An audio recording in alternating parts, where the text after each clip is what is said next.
Welcome to our first episode of Going In Deep, broadcast from Uranus, the official podcast for the Uranus Awards. My name is Max Joseph, and I'm joined by my co-hosts, Mike and Zakk. What's up, guys? You may be asking, what the hell is this? Every week, Going In Deep will be doing a podcast here at Mill Iron Studios, located in the heart of New York City. And we will be reviewing a movie that is eligible for the Uranus Awards. Woo. And you can find us on our website at www.uranus-awards.com, along with the categories. So what are the Uranus Awards, you might be asking? That was a question I had for you. Yeah, keep going. That is a question. It's an awards show that recognizes movies that are sci-fi, fantasy, superheroes, and all kinds of nerdy awesomeness. Yeah, so basically this podcast will lead up to our big awards show, which is going to be live streamed on January 14th, 2008, and it's going to be the first annual Uranus Awards. I'm sorry, Max, did you say live streamed? Live stream. Across the internet. Across the internet. Beautiful. What's the first movie we're talking about, guys? Spider-Man Homecoming. Oh, yes. Where should we begin? Well, obviously non-spoilers. Non-spoilers first, yes. So do you want to tell them a little bit about the categories and how we're going to try and format these podcasts? Yeah, so we, like any award show, we have our categories, but they're a little, they're different. And we have a best picture, best actor, but we also have, like best costume reveal, most epic standoff, most terrifying movie, best Easter egg cameo, all those like weird kind of categories. And so we're going to kind of go through them and like talk about the plot and where maybe some, like where we think it could be nominated, but also just like go through the movie and just like critique it. So let's start with this, without spoiling anything for anyone who has not seen Spider-Man because they fail at life. Right, truly, yes. Mike, why don't you tell me what the plot of the movie was? Well, we got Spider-Man, fresh out of, what was it, Civil War? Civil War. Right, literally. And he's just trying to be a hero. He wants to be one of the big boys. And how's that working out for him? Tony Stark, kind of like acting like his daddy a little bit, Doesn't want to like let him loose too far. He's got the suit, but it's like can't really do fully what it's supposed to do, Okay. That was deep. So tell us about the villain. Ooh. Michael Keaton. God bless. The second time he's playing Birdman. Birdman Part 2. Right. Fucking love him. Oh, God, he's so great. Well, what should we say about him? Because without giving stuff away. Well, let's break it down. How did you feel about his acting? Oh, my God, he's amazing. Fantastic. Holy moly. Oh, my God. I mean, I'm an easy audience. You will learn throughout this whole podcast that I'm a very, very easy audience. Zakk is... Not. I think a movie gives like 100%. He'll give it like a -70. But you know what? Despite that, though, I mean, I think both, our protagonist, our antagonist, the acting was great. I think, Tom Holland was a great Peter Parker. Oh, my God. I think, Michael Keaton sells any role he's in. Very believable, Incredibly talented. Yeah, absolutely. Tom Holland is the best Spider-Man ever. Now, that is where I disagree. But you're wrong. You're wrong. He is by far the most convincing Spider-Man to ever play the role and will ever play the role. I think it's just the tone of the movie. You're wrong. It's very lighthearted, and you can tell that from the trailers, but there's no tragedy. And Spider-Man is a character that goes through tragedy. He's relatable. He's very much down on luck guy. Did you not find him relatable? I mean, he was relatable as much as any other teenager, but at the same point, there was no Uncle Ben. I don't think that's a spoiler. Everyone knows that. Right. Why do you need Uncle Ben in order for it to be a good movie? Where was the big tragedy? I mean, I will talk about that in spoilers. In the spoiler with the Feels Award. Okay. So, I mean, I also want to go back to Michael Keaton a little bit, and one thing that I want to point out is, without spoiling anything of the plot, is he's probably the first Marvel villain. No, I would say second after Zemo from Civil War, that you generally kind of sympathize with, and you're like, yeah, totally. I get why he's doing this. Mm-hmm. I completely get it. I sometimes feel that way with Loki. Sometimes. That's hit and miss, but I see where you're coming from. Yeah. No, but I agree, because it's like, the movie, it's Denzel Washington, John Q. You know that movie? I don't. Oh, God. So John Q, his son is like, has cancer, and the only way to like get him a new heart or something, he basically takes over a hospital and he does anything to get his son to get like a new part for his heart. Okay. And so I feel like it was kind of like that with Michael Keaton. He'll do anything to protect his family. Literally anything. Right, that's what I'm saying. And I think Michael Keaton portrayed that so well. Okay, so let's move into the supporting cast a little bit. Yeah. So, obviously, because it was plastered everywhere on every poster and trailer, we have Robert Downey Jr. returning as Iron Man. Which we thought, I'm happy the way they used him. I thought they were going to use him like really a featured role, but I'm happy they like cut him down to a little like, you know, just like here and there. Absolutely. He was there when he needed to be there, just to kind of give him a little push, but he didn't overstay his welcome. He would be a show stealer if he were on screen for too much longer. Agreed. So, I mean, I guess without... Well, we'll save that for later. All right. Who else? I mean, obviously, also returning again from the MCU is Jon Favreau as Happy Hogan. That man can do no wrong in my book. Great director as well. I thought it was pretty hilarious. Yeah, the whole. I mean, there's no spoilers here. There's like that whole scene, all of the scenes with him and Peter at the beginning, like with the phone and like him recording him. It's great. It's fantastic. I mean, some of the funniest scenes are the interaction between him and Peter. I mean, I guess anytime he's on screen, I'm laughing. Minor spoilers without giving anything too much away, but there was a lot of tension, but the tension was hilarious between the two of them. A little love-hate going on. Yeah, absolutely. Yeah. Absolutely. Another kind of father figure, but like not a very different father figure than Tony Stark plays. So we also have the man in the chair, Ned Leeds. Mm-hmm. Ned is played by... Who is that? Ned Leeds. I can't think of it. Keep going. What's the other guy? Who else? Well, besides Ned Leeds, we have a few minor villains, and this is kind of one of my complaints of the movie is... Oh, Jacob, Here we go, listeners. Here we go. Jacob Batalon. Go ahead. So we have a lot of minor villains that they kind of snuck in there, shoehorned in there. You have two different Shockers and the Tinkerer. Okay, so here's my question. What's wrong with that? They wasted villains. But that doesn't mean they can't show up in another movie. Sure, for, I mean, one or two of them. Okay. For someone that doesn't read the comics, would you ever even know that those are A-level Spider-Man villains? No, but I don't need to know that. Like, I don't care to enjoy the movie. I didn't care. Like, I didn't. People want to see like the big guys. They don't want. Yeah. They don't want a whole movie revolving around the Tinkerer. Right. That sounds like they're taking a Sure, role. the Tinkerer, absolutely, I'll give you that one. But the Shocker's sure. a great villain. Sure, but like it And wasn't. you had two of them in a movie, two Shockers and the Vulture. But I think they used them well. Like I was like I got that they were Shocker. I totally understood that, and I think that they used them like as much as they could, and it wasn't too little or too much. I think it was perfect. Okay, so we'll go into that in spoilers. So you also have another semi-villain, semi-hero. I don't know what you want to discuss this. I guess we'll cover a little more in spoilers, but Donald Glover makes a cameo appearance, right? Sure does. Yeah. It's a good part, though. That was a great scene, also. He's in about 2 scenes, and both scenes are pretty funny, right? Yeah. I hope that they bring him back. So I assume they will. We'll talk a little more about who he is once we get into spoilers. Yeah. He was great. Marissa Tomei. Marissa Tomei was great. Oh my god. I think there was some of the funniest moments with her. It just felt a little awkward though, because half the time they're trying to talk about how she's this young hot aunt, and then the other time she's trying to act way older than she was. They definitely made her look older too. At least from what was it? Civil War. Yeah. They try, but then you have all these scenes of everyone going, "Hey Pete, how's your aunt?" You know. I thought that was so smart of them. I thought like that was what separates Sony from like the MCU kind of thing. How like they just get how to make a movie, like they get how to like do the comedy and like do it well. Sure, Sony does a lot of great comedies. They did Men in Black, 21 Jump Street. But I'm talking about like the Spider-Man franchise. Like I don't know, Sony couldn't have written that script. Like I think we can all agree that one problem any of the 3 Spider-Man franchises has never had is Spider-Man's quips.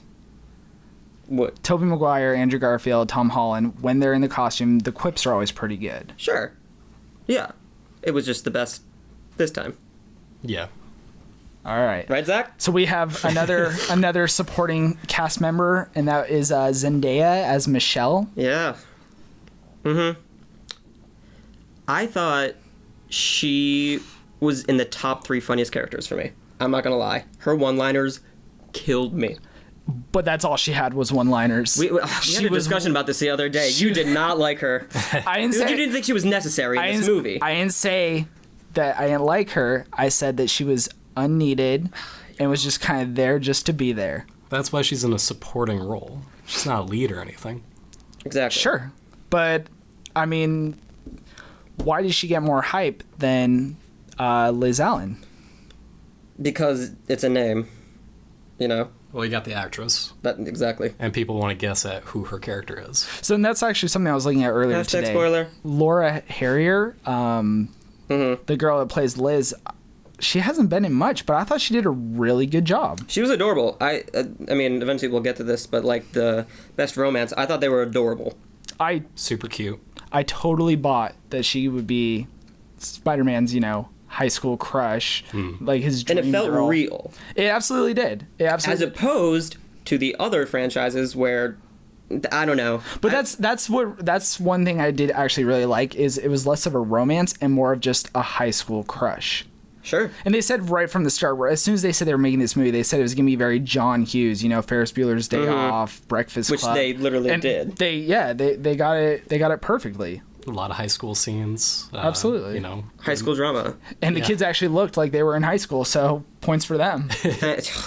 that to me again, that like immediately makes Tom Holland more believable, at least. Because he's than younger. either Andrew Garfield or Tobey Maguire. Not just saying that they're bad, but like I instantly believe Tom Holland's Spider-Man more than the other two. How long do you think he can be in high school for, though? I think he has a young face. I think he can do this for a few films. He's already 21. But he looks like he is in high school. Yeah. Unlike Tobey Maguire, who in his first movie looks like he was like retiring. So that's something we were talking about the other day, and that's something that's great about the comics is in the comics we've seen Peter in high school, in college, trying to maintain a job. He went to grad school at one point. Realistically, he could be playing Spider-Man for the next 10, 15 years, as long as he really wants. Listen. How long are we going to buy him in high school, though? And I think that it was smart of them to say blatantly freshman. Did they say he was a freshman in there? 99% sure. Oh, they bought themselves time. Exactly. They bought themselves time. Exactly. So, but they can be like, okay, now you're a sophomore or junior, whatever. Like they can do year by year instead of being like. In my mind, for some reason, I thought he was a senior in high school. But then they said freshman. I was like, oh, that's smart of them. Because Liz was a senior. Yeah, Liz was a senior. And that was part of their relationship. Exactly. It's like, ooh, you're going out with a senior? Yeah. Yeah. I love that. I don't think they'd keep him there for like too long though. Like I'd say in the next movie he'd probably be in college or I think you can push one more in high school. And then another film where he's in high school. But a third one, it's going to be like he's out. I don't. Senior year. It's like High School Musical senior year, but Spider-Man senior year. No, I think one more movie in high school. Senior graduation. Right, exactly. I think that they'll do one more in high school, and then he'll like officially be in the Avengers, so that'll be like more of an Avenger-y movie. Sure. I think. So all in all, what did we think about the costumes? Okay. Obvious. I love this movie. If you cannot tell, my friends, his costume was dope. It was so good. It was so good. I love the spider. Not spoiling anything because I think it was in one of the trailers. It was in spider one of the trailers. Like, flew out. The little drone. Oh my god, that was so cool. Did he need the AI? Yeah. I mean, I'm on the fence about that. I feel like maybe they just felt like they needed to add kind of another character or voice for those scenes where he spends a lot of time alone in the movie too. So something interesting people have pointed out is he doesn't have spider sense in the movie. I love that. Now, right before I saw this, I rewatched Civil War, right? Me too. And there's a couple scenes where Tony's in his bedroom and Tony will throw something at him and he catches it without looking, or Tony grabs the costume and he instantly jumps for it. If you haven't seen Civil War by now, I'm sorry, but we're not even giving spoiler warnings for that at this point. Yeah, come on. But it begs the question of, does this incarnation of Spider-Man have spider sense or not? I think that was very different. That wasn't like he was... Well, the reason I'm bringing it in is if he doesn't, I'm fine with an AI making up for that. And yes. I would love to hear her voice just being like, look behind you, and he just turns around real fast. No, it's Jarvis. It's fantastic. And I love that. The reason I love the costumes so much, really specifically Spider-Man's, is that it was a character. It wasn't just like a costume. It like added to the story. It was its own thing. Like, I just saw Baby Driver. The whole music felt like a character. Sure. And I feel the same way about the costume. I felt like another character. And so, what did you think about the Vulture's costume? I thought it was sweet. It was, I mean... Incredibly badass. Yeah. I mean, I expected that to be cool, and it was. It wasn't like, oh my god, but it was really sweet. Do you think it's the best costume for a villain you have ever seen? No. God, no. I think they meshed like. So it's just kind of like they did their job. With his costume specifically, yes. They did but I a loved great it. job, I loved though. it. It's kind of like, yeah, I buy that could be a Vulture guy. Why not? No, I loved it, but it wasn't like when I first saw Loki's costume with the staff and everything, I lost my mind. Sure. I don't think it was like that for me. But I thought it did exactly what it needed to do. Do you think that the Shocker, either of them, should have had costumes? The first Shocker kind of does, though. He's not like full costume, but if you noticed, his hoodie has like the yellow sleeves. They both with the did. They pattern. both had that same jacket. Did the second one? Yeah. I didn't notice that. So here's my question without spoiling anything is, we know that the second Shocker kind of has a slightly big scene. Why didn't they just give him some sort of concussion suit or something? You have a whole warehouse where they're just building tech and all kinds of shit. Just give him a mask. Is that really so much to ask? If you're going to throw him in there, even if it's not for that long, just give him anything. Probably because they spend so much work on the Vulture's I agree. suit. Like, they have to use everything they have But they were to selling give him what he all needs. kinds of stuff. But like that warehouse is probably littered. And that's, I think, why they include the Tinkerer, is you can just keep rehashing that guy to make all kinds of villain stuff. Think about all of Spider-Man's rogues gallery, and think about how many of those characters you can just have that same guy building them stuff. I just don't think it was necessary. It would have taken away from the main villain. You could have had the same exact scene and appealed to diehard fans like myself. Sure, but I think it would have made other people who are not comic book savants confused about like, wait, this guy has a sweet costume. Does this mean that they're the bad guy? Just coming from like devil's advocate. But sure, I'm always in favor of like a dope costume. So all in all, what about the CGI? It was great. It wasn't, like Avatar. No standout moments or characters, I guess, right? No, I mean, Spider-Man flying around is great. That was fun. No, the Vulture's wings were CGI, right? Or were they practical effects? I couldn't honestly I am tell. shocked. You don't know that. We probably should have checked this out. Yeah, Maybe, but we know. Maybe a little column A, a little column B I don't know. for practical versus CGI on that. I don't know. If they were CGI, it was pretty good. But if those were practical effects, I'm pretty impressed. You know what I really loved? The whatever he put up, and then the purple plasma stuff came up, and they could go through the They like phase through the yeah, metal. That was really tight. I really liked that. But sure, CGI was great. It wasn't the standout part of the movie. So I think, all in all, though, going back to what we were saying earlier, I think one thing we can really agree is that this movie was hilarious. I mean, oh my God. I'm a critic, but I was laughing the whole way through. You were saying that like this was one of the funniest superhero movies you've ever seen. I think it is one of the funniest. I think That's so interesting to on me. par with Deadpool, and I'm a big fan of Ant-Man. I think Ant-Man's really funny. Great movie. Guardians of the Galaxy. That's interesting that you put it all the way. I mean, I think it's hilarious, but interesting that you put it all the way up there. What were some of your like funniest moments of like the whole thing? Well, definitely when he's swinging around Queens. And you got all the different people yelling at him. Well, what was the thing? Jump or do a flip. Yeah, the one guy's just yelling at him just to do a flip. The other people are yelling at him about it was like such a Marvel moment too. Absolutely. Just Spider-Man, do a flip. Flip. Next scene. It's brilliant. I think there's a lot of really great scenes too where it's like he needed to get into action and something just totally screwed up. Being out in the suburbs, can't like web swing from Yeah, building he to starts building. running it. Yeah. I think there's like 2 or 3 times too where he tries to swing and he just falls straight on his face because he can't really figure out how to do it yet. Which I loved. I love that he's not like a perfect Spider-Man. Because, and I'm going to reference these other 2 franchises. From the first movie, they are both like well-crafted Spider-Man. And he's like still learning everything. Do you know how long it took him to climb up I'm not going to say what building it was because that's kind of spoiler, but not really. That's in the trailers. Okay, so yeah. It was the Washington When Monument. he climbed up the Washington Monument, the other 2 Spider-Men would have like climbed that shit in like 2 seconds. Him, it took like 20 minutes.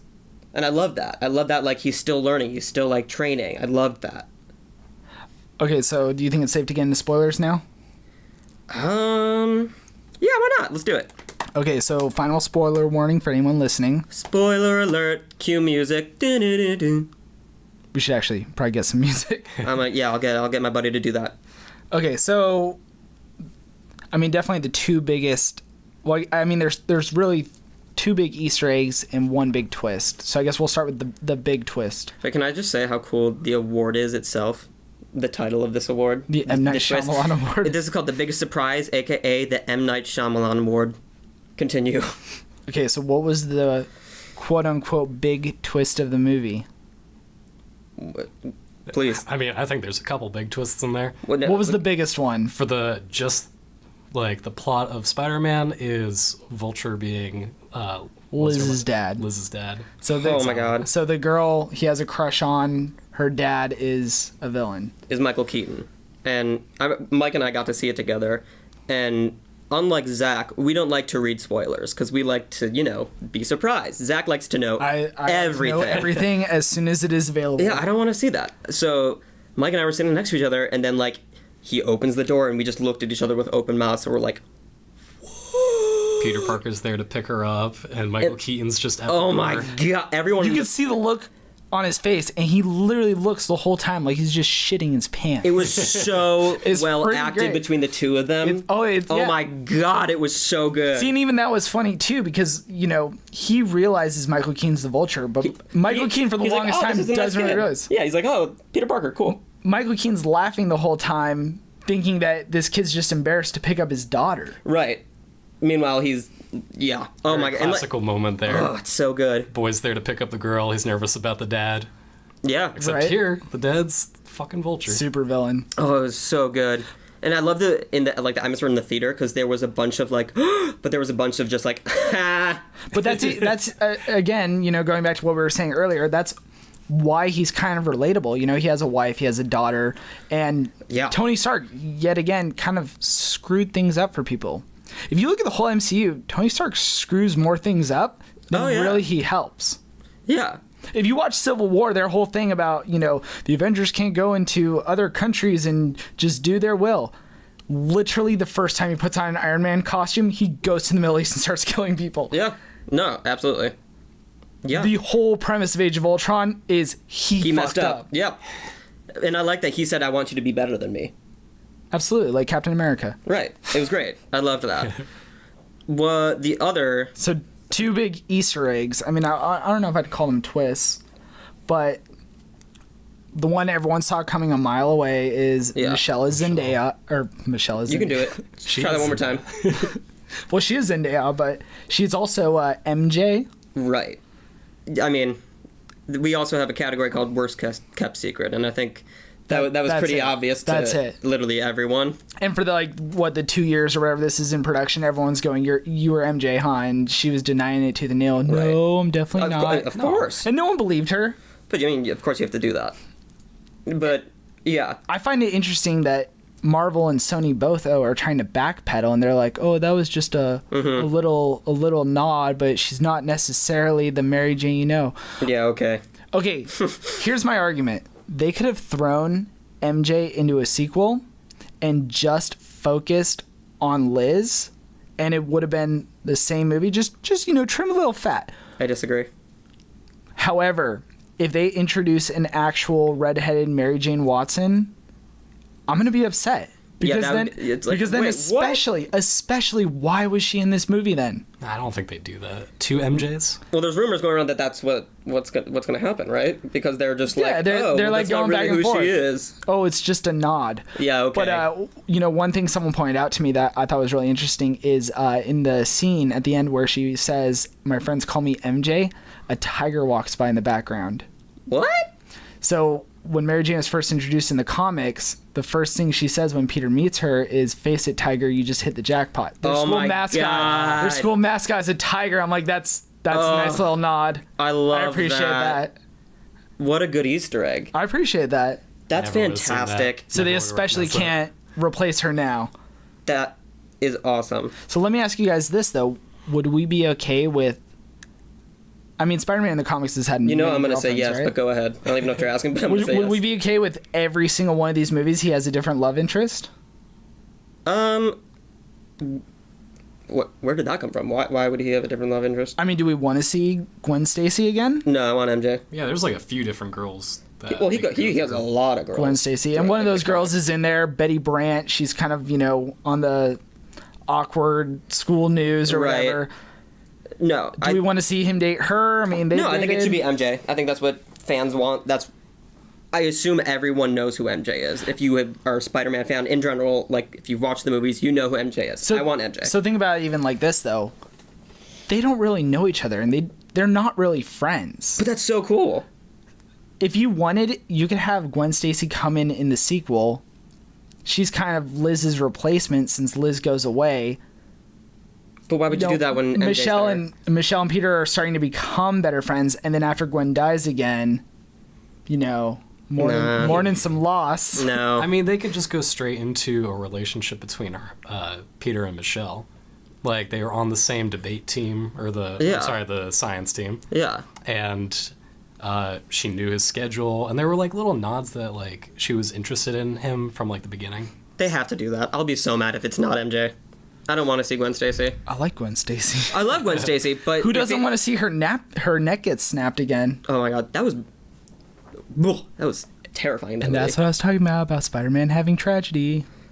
Okay. Let's see it. Let's see some Okay, sadness. great. Let's see. Let me tell you. Let's see Tom Holland kill Kraven the Hunter. That would be amazing. And it would stop my breath. If they ever actually do a Craven Spider-Man movie, It has to end with him killing him. Okay. Let the only me way. tell you about my actual favorite moment of the whole movie. This is called the most memorable moment #the Feels Award.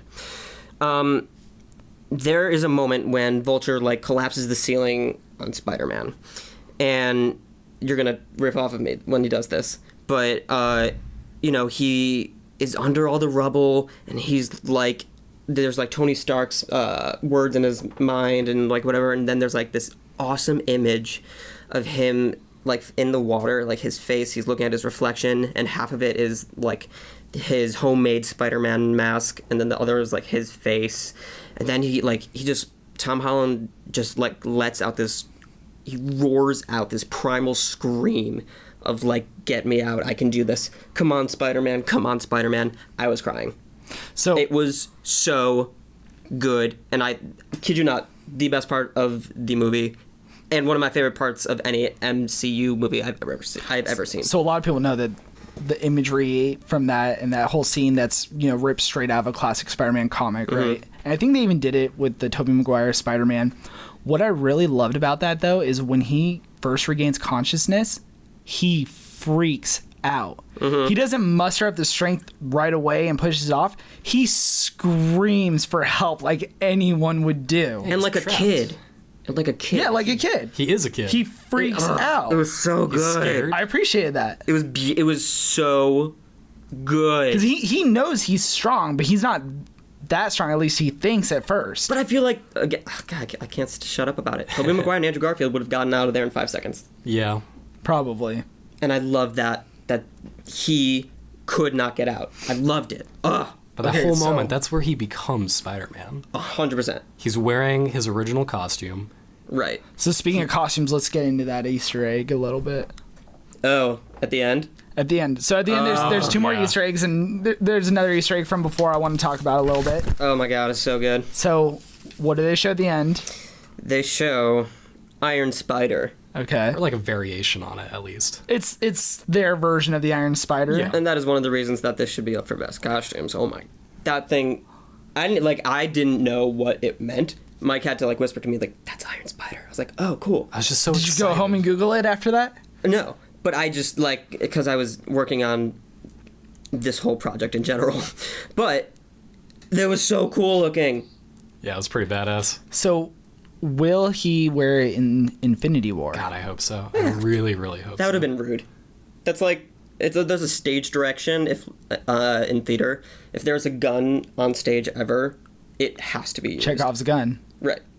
Absolutely. I just want... that is what that was to me. I'm like, you have to do that now. Come on. I just want to see him wear it and, like, kick some ass in that. Like, Yeah. I was really... I was pretty sad that he just walks away from it. Me too. But I appreciated it. They could make up for it if he goes to space and gets the symbiote, though. I'd rather see the symbiote than the Iron Spider. Hey, Flash Thompson, he's right there in the movie Yeah. for a good amount of it. Oh, how did we even forget to talk about Flash Thompson? Oh, go ahead. Yeah, he's actually, like, kind of big. Like, he has a lot of good lines. He's in a lot of scenes. But he was a very good modern day bully, you know? He wasn't really physically harassing. He's just kind of a prick. Yeah. Mhm. He's just an all around douchebag. Right. He didn't like beat up. But it was great. He was great. So He's the a good other actor too. I've seen him in. I don't remember what else I've seen him, but he's great. the other big Easter egg, in addition to the Iron Spider at the end of the movie, is Gwyneth Paltrow comes back as Pepper Potts. Yeah, I was like, oh, so you guys are back together now? Yeah, that was the big thing in Civil War, right? Because they were like, oh, They broke knock him up. dead, kid. And she had said for a while that she was done with these Marvel movies. So is she back? Are we going to see her? Did you know some that? more? Did you know that was going to happen? No, I mean that part I did not know. So was that your most surprised part of the movie? I mean it was enjoyable. It was. So. No, it was great. Yeah, but I might have gotten it wrong. Didn't they say like, we're gonna get married now? Wasn't that like kind of the thing? Happy throws the ring to Tony. Yeah, Tony Right. asked And for then a they walk ring. out It's not like, in front of the okay, reporters. instead of him being announced as Spider-Man, like whatever, instead like But they're about to get married. But they did it in a way that he could have just pocketed it and not proposed. You Right, know? but I mean, to me, it felt like, oh, he's about to propose, and that's what the crowd is there for. That is what like it came off to me as. It could be. But I was like so shocked. I was like, oh, I mean, I hope I learned more about why she came back to him. Absolutely. I mean, I hope they made her sign another contract. I mean, they had to. That's like such a big gap of what? You never know. They could have just chucked a couple million at her to show up for 10 seconds. Easy money. Sure, Absolutely. but they could have written it differently unless they were going to explain why that happened. Okay, so the last big spoiler before we get into where is this going is Don Glover's character is Aaron Davis, who is the Prowler. Who is? Tell us, Mike. He's the uncle to Miles Morales. Absolutely. He even mentions his nephew lives in the area. He drops that line to Spider-Man. He says my nephew lives in this neighborhood. So, couple questions there. I guess we'll start to get into the where is this going section. Do we want to see Don Glover come back and suit up as the Prowler? Holy moly, yes. I wouldn't mind. Donald Glover is just so fantastic, so why wouldn't you?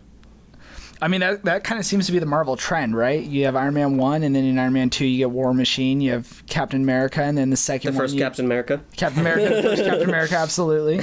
And the second one, you get the Falcon, right? Right. So maybe Spider-Man needs an African-American sidekick.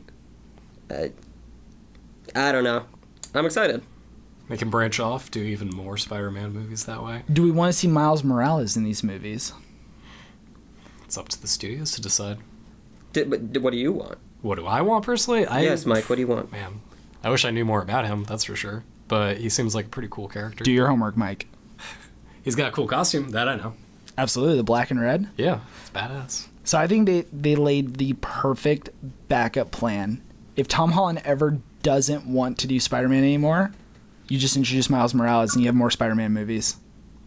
Yeah, sure. That's perfect. Just do a passing of the torch kind of movie. Mm-hmm. Totally open-ended there. Can get a lot done with it. Yeah. Although I don't think Tom Holland's going anywhere anytime soon. No, he only just started with Marvel. He's going to be with them for a long time to come. Sure. Yeah. And he's young And he's too. young, they got yeah. they Yeah. got him He young. is fresh out of the womb. Robbed him right out of the cradle. Oh my god, that man is. Oh god, I love him. Oh wait, I have to talk about it. the Spider-Man movie poster. So the movie posters leading up to like their final reveal were so great, and then they did like the classic Marvel montage poster, and that it was so ugly. I know this isn't a spoiler or anything. I just have to bring it up because I think it's hilarious. It was so ugly. But how many great online variations so many and good memes do we trolls. get? They had like a Tobey Maguire doing the emo thing in there. Oh, it's so good. It's so good. Just throw him his little sticker on in the corner. Andrew Garfield like swinging in from the side. Do we want to discuss the post-credits scene? I mean, really, there's only That was great. one. That was so good. I was so sad and disappointed, but I also loved it. Mid credits or post The credits? mid-credits. Oh, go ahead. So obviously they tease Mac Gargan, the Scorpion. Great villain. So I was so excited when he was on screen. and that's kind of where I was going with the Tinkerer is you could literally bring the Tinkerer back to build him the tail and, claws maybe, I don't know. I would have to rewatch it, but I feel like during that scene, something was like messed up with one of his arms. Or he had like some I think it was in a cast or something maybe. But it looked like it was made of metal. It could Which have been. could be like a reference to his suit at some point. Who knows? So the rumor is that Sony is going to... Well, Sony already confirmed they're making a solo Venom movie and a solo Silver Sable and Black Cat movie, right? Can we just say who the Venom actor is? Because, oh my god, I'm so Tom Hardy is Venom. excited. Oh, I'm so excited. We just need, like, subtitles throughout the whole movie. So obviously this is very will early break stages you. of development and there's still a lot of rumors going around, but supposedly the Venom movie and the Silver Sable and Black Cat movie are connected to Spider-Man Homecoming but not to the MCU because these are strictly Sony movies. So there's a rumor that the Scorpion will actually show up in the Black Cat and Silver Sable movie. How do you guys feel about that? Huh. Cool with that. That's fine. Just as long as we get to see him at all. Okay. Yeah, Do we want to see the Sinister Six? sure do. I mean, if How could you... Sony, Why would you... I mean, they set it up in The Amazing Spider-Man 2 at the end, and I was like, oh, cool. And then it never happened, obviously. Yeah. So I've been waiting for the Sinister Six for a long time, and I think it should happen, and I think it should happen with this specific franchise. Like, they should do that soon. Okay, so last question is, could you see the Vulture returning? Yes, absolutely. 100%. You don't, though. I think I can only see him coming back if it's specifically the Sinister Six. As the Vulture or Michael Keaton returning? As the Vulture. Well, I mean, suiting up and stuff. Yeah. Because his importance now is that he knows Spider-Man's identity. Sure. But he didn't seem to want to go back after him. He even says, I don't know who Spider-Man is. He's lying to... Well, he saved his Scorpion. daughter's life. I think they should take advantage of the fact that Michael Keaton is Michael Keaton and bring him back. So let's assume that Scorpion gets saved for that Silver Sable Black Cat movie. What villain do you want to see in a Spider-Man sequel? Kraven. Who? Kraven. Sure. Has to be. Well, I mean, I don't know how they would set that up, but... God, I just want to see Kraven so bad. He's an amazing villain. I'm not gonna lie. I just want to see the Green Goblin over and over again. Good luck. I mean, it's never gonna happen, but he is by far my favorite Spider-Man villain. Although I don't think anyone will ever do it justice the way Willem Dafoe did. Now that I think about it, none of the Osborns were in the movie at all, were they? No, not at all. And Not I at was all. actually thinking about that. I was like, they have to do that eventually, right? I don't know. I mean, both of the other franchises did that, and that's kind of Spider-Man But they didn't curses. even mention it, No. which I was Okay, so surprised they about. do say that someone's buying Avengers Tower, right?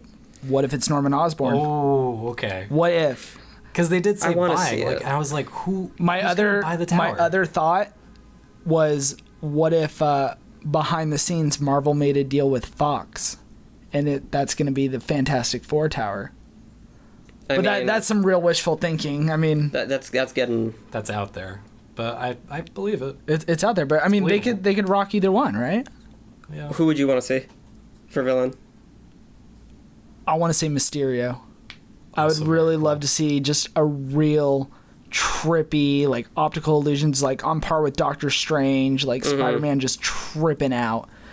And once you bring illusions into the mix, you could literally have Spider-Man fight anyone or anything. Can you have Tom Holland Spider-Man do that? Yeah, I think you could. Okay. Marvel's got the budget for it. No, but like, do you think his Spider-Man, because he's not a polished Spider-Man yet? Yeah, and it would be a great way to nerf his AI. Totally. I think that they should do some scene where there's like a 2-minute sequence of him, Tony teaching Spider-Man how to like use the AI. Well, I think they said in the next one that they would have a different Marvel hero, right? So let's wrap up with this. What hero do you want to see team up with Spider-Man? There's so many to choose from. Tom Holland Part 2. You want to see 2 Tom Hollands? Yeah. Clone Saga, let's do it. Yeah. Kane and Abel. Ben Reilly. Ben Reilly, that's it. I'm sticking to Tom Holland again. So given that they're really pushing this whole neighborhood thing, I want to see him team up with Daredevil. Do you think they'll do that though, even though there's the TV show? I think it's possible, but I think it's highly unlikely. They have a lot of time to do it, but they still have yet to bring any of the people from Netflix into the cinematic universe. I know, and then you'd have to have a deal between Netflix and Marvel and Sony, and that's a lot of big companies. I would love that. But how great would it be? How great would it Amazing. be? Just Daredevil and Spider-Man swinging through buildings or whatever. No, that'd be together? amazing. But that sounds like a dream to me. I don't know. That'd be tight. Any other heroes you want to see? Emo Tobey Maguire. He's my hero. All right. From the Avengers list, at least the current one, not too many to choose from. Everybody's busy. Maybe Scarlet Witch. Okay. I just can't even think that far ahead. I'm so excited for Black Panther. What Yeah, it's gonna be what about Falcon? They had some pretty good repair. Sure. good. Yeah, he could step up. I don't want Spider-Man to team up with anyone, honestly. I just want Spider-Man. So, I mean, that's what I think. Anyway, let's discuss what we're gonna talk about next week. What movie are we gonna be talking about? So next week we'll be talking about War for the Planet of the Apes, right? Yeah, it should be the finale of the trilogy, right? God, I hope so. Yeah, those were good though. The 2 ones before this.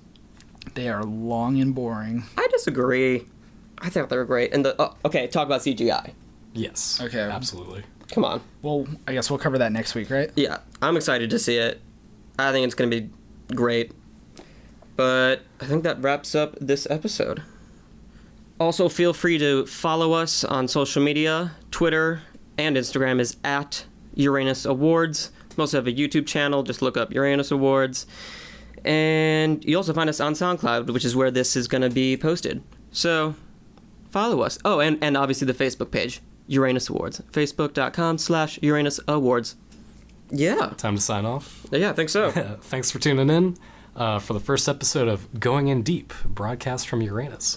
We'll be back next week, but for now, this has been Going In Deep, Going Dark.